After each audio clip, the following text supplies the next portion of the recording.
और ऑफिसर्स कैसे हो? आशा करते एकदम मस्त होंगे, बिंदास होंगे और अपने एग्ज़ाम की तैयारी में गजब तरीके से लगे होंगे। स्वागत है आप सभी का ऑफिसर्स की क्लास में।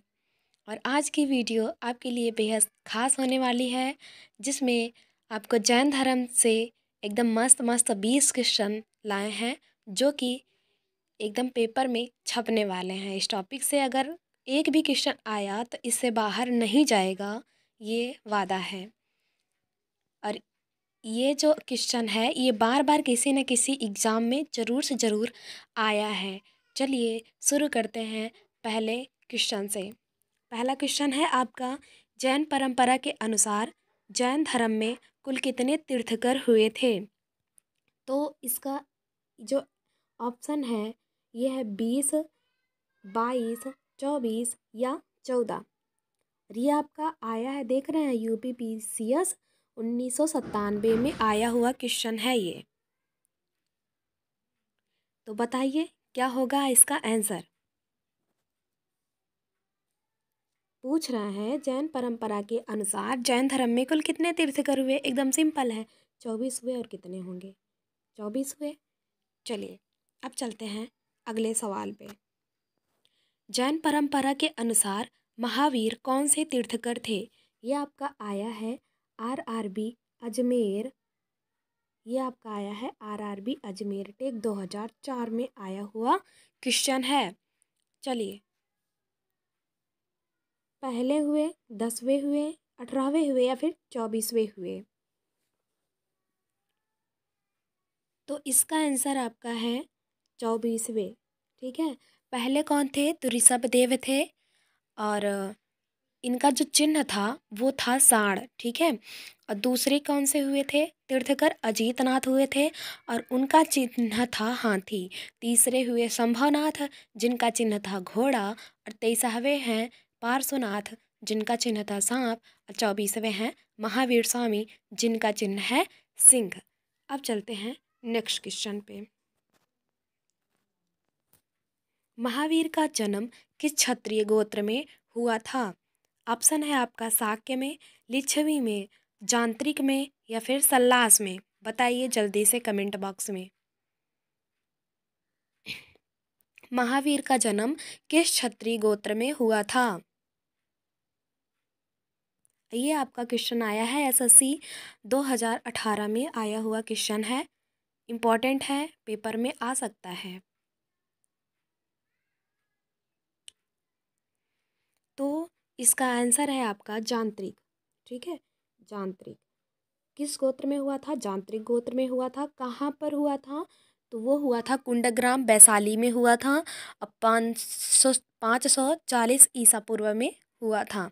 इनके पिता का नाम था सिद्धार्थ और इनकी माता का नाम था त्रिशला, जो कि लिच्छवी राजा चेटक की बहन थी। ये आपको पता होना चाहिए।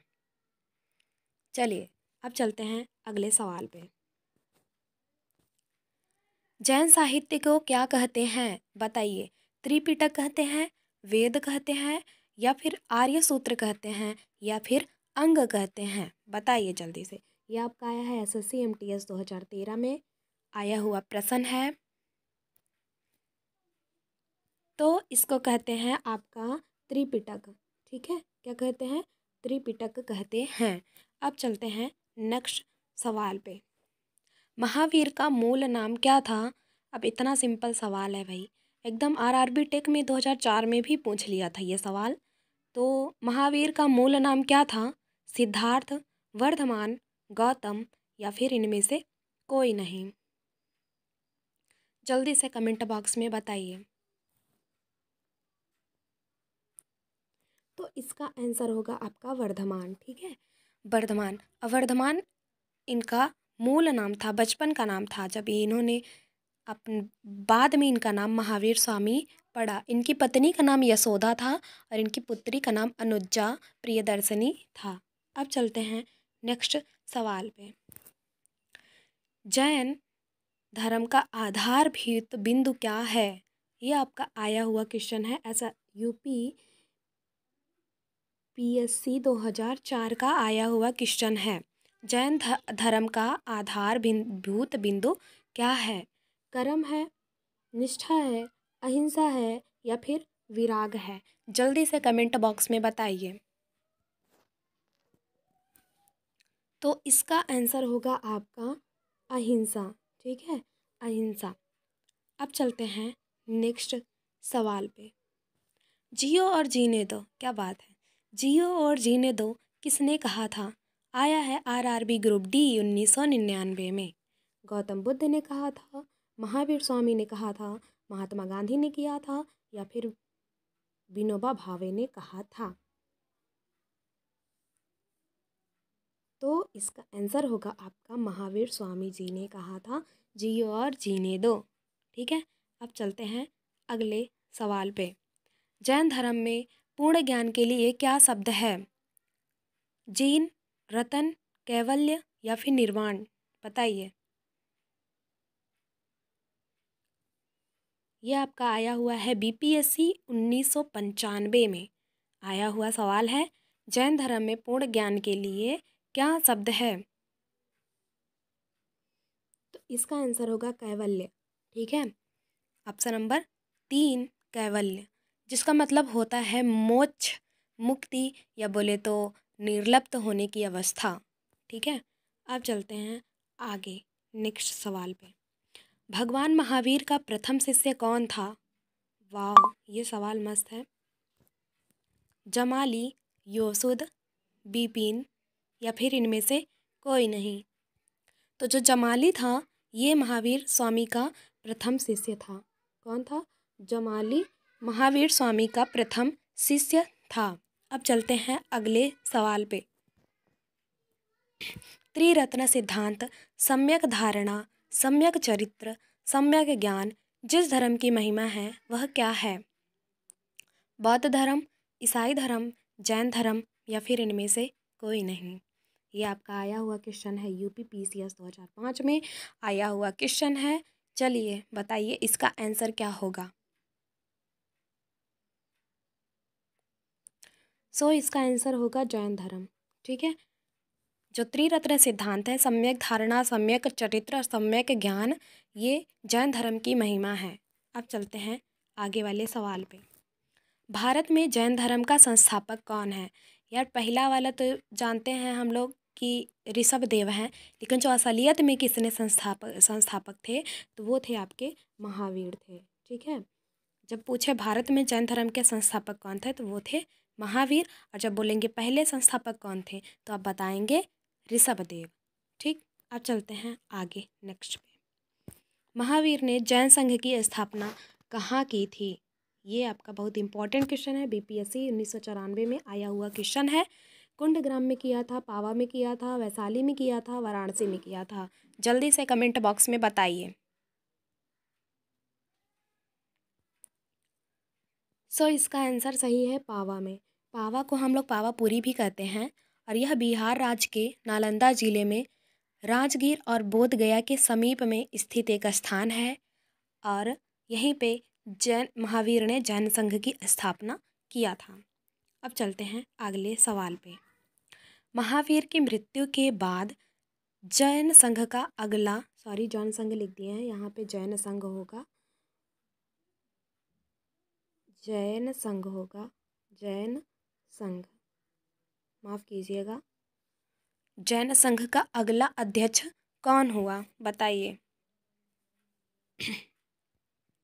तो इसका आंसर है सुधर्मन। जो सुधर्मन थे ये महावीर की मृत्यु के बाद अगले अध्यक्ष हुए जैन संघ के। अब चलते हैं नेक्स्ट सवाल पे। अणुव्रत शब्द किस धर्म से जुड़ा है? ये बताइए। ये छत्तीसगढ़ पीएससी 2013 में आया हुआ सवाल है। अणुव्रत शब्द किस धर्म से जुड़ा हुआ है? जैन धर्म से जुड़ा है, हिंदू धर्म से जुड़ा है, बौद्ध धर्म से जुड़ा है, या फिर इनमें से कोई नहीं? तो इसका आंसर है आपका जैन धर्म से जुड़ा है। किससे? जैन धर्म से जुड़ा हुआ। अणुव्रत जो शब्द है जैन धर्म से जुड़ा हुआ है। अब चलते हैं आगे। आगे है जैन ग्रंथ कल्पसूत्र के रचयिता कौन है? तो इसका आंसर जल्दी से कमेंट बॉक्स में बताइए कौन है। तो इसके आंसर आपके हैं भद्रबाहु। ठीक है, भद्रबाहु हैं ये ऑप्शन नंबर पहला सही है। कल्पसूत्र के रचयिता कौन है? भद्रबाहु हैं। अब चलते हैं नेक्स्ट सवाल पे। नेक्स्ट है, किस जैन रचना में 16 महाजनपदों का उल्लेख मिलता है? ये आपका आया हुआ है SSC CHSL 2016 का क्वेश्चन है, जो कि बहुत इम्पोर्टेंट है। भगवती सूत्र, 14 पूर्व, या फिर पिटक, या फिर इनमें से कोई नहीं। तो इसका आंसर होगा आपका भगवती सूत्र। जो जैन रचना भगवती सूत्र में 16 महाजनपदों का उल्लेख मिलता है। अब चलते हैं आगे नेक्स्ट सवाल पे। जैन तीर्थकर पार्श्वनाथ द्वारा प्रतिपादित 4 महाव्रतों में महावीर स्वामी ने 5वें महाव्रत के रूप में क्या जोड़ा था? अहिंसा जोड़ा था, अतसेय जोड़ा था, ब्रह्मचर्य जोड़ा था, या फिर अपरिग्रह जोड़ा था? जल्दी बताइए, कमेंट बॉक्स में जल्दी कमेंट कीजिए क्या जोड़ा था। तो इसमें से उन्होंने अहिंसा तो था ही, अतिशय भी था और अपरिग्रह भी था, और ये जो ब्रह्मचर्य है यही नहीं जोड़ा गया था, इसीलिए इसको 5वें महाव्रत के रूप में जोड़ दिए थे। अहिंसा का मतलब होता है हिंसा न करना, सत्य का मतलब होता है अस्तेय का मतलब होता है चोरी ना करना, अपरिग्रह का मतलब होता है धन का संग्रह न करना, और ब्रह्मचर्य का मतलब होता है इंद्रिय निग्रह करना। ठीक है, और एक तो जो चौथा वाला था वो था सत्य, यानी कि झूठ ना बोलना। अब चलते हैं, कुल मिला के देखिए पाँच महाव्रतों में 5 महाव्रत है जैन तीर्थकर में, तो 5वां जो जोड़ा था ब्रह्मचर्य जोड़ा गया था। अब चलते हैं आगे। प्राचीन भारत का वह प्रसिद्ध शासक कौन था जिसने अपने जीवन के अंतिम दिनों में जैन धर्म को अपना लिया था? SSC 2011 का सवाल है, बताइए। समुद्रगुप्त, या फिर चंद्रगुप्त, या फिर बिंदुसार, या फिर अशोक? बताइए कौन होगा। सो इसका आंसर है आपका चंद्रगुप्त। ठीक है, चंद्रगुप्त। इन्होंने अपने जीवन के अंतिम दिनों जैन धर्म को अपना लिया था। अब चलते हैं अगला सवाल। जैन समुदाय में प्रथम विभाजन के श्वेतांबर संप्रदाय के संस्थापक कौन थे?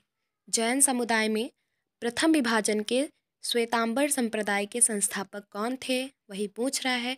स्थूलभद्र थे, या फिर भद्रबाहु थे, या फिर कालकाचार्य थे, या फिर इनमें से कोई नहीं? बताइए जल्दी से। इसका आपका आंसर होगा स्थूलभद्र थे। क्या थे? स्थूलभद्र थे इसका आंसर। अब चलते हैं अगले सवाल पे। प्रथम जैन महासभा का आयोजन कहाँ हुआ था? बताइए जल्दी से, एकदम सरल सवाल है, RRB 2014 में पूछा गया सवाल है। RRB 2014 का पूछा गया सवाल है ये। प्रथम जैन महासभा का आयोजन कहाँ हुआ था? ई वाले का आंसर आपका है आबू में। कहाँ पे? आबू में। ये वाला आंसर तीसरा सही है। अब चलते हैं आगे। ख़त्म हो गया। चलिए, अब ये हुआ आपका सवाल। तो ये रहे आपके 20 प्रश्न। कैसा लगा ज़रूर कमेंट बॉक्स में बताइएगा। अच्छा लगा होगा तो लाइक कीजिएगा, शेयर भी कीजिएगा, सब्सक्राइब भी कीजिएगा, और आप इस वीडियो में जो जो गलती हुई होगी उसको भी ज़रूर कमेंट बॉक्स में बताइएगा, ताकि अगली वाली वीडियो इससे बेहतर बन सके और अच्छी बन सके, और इससे आपके पढ़ाई में थोड़ी बहुत मदद भी मिल सके।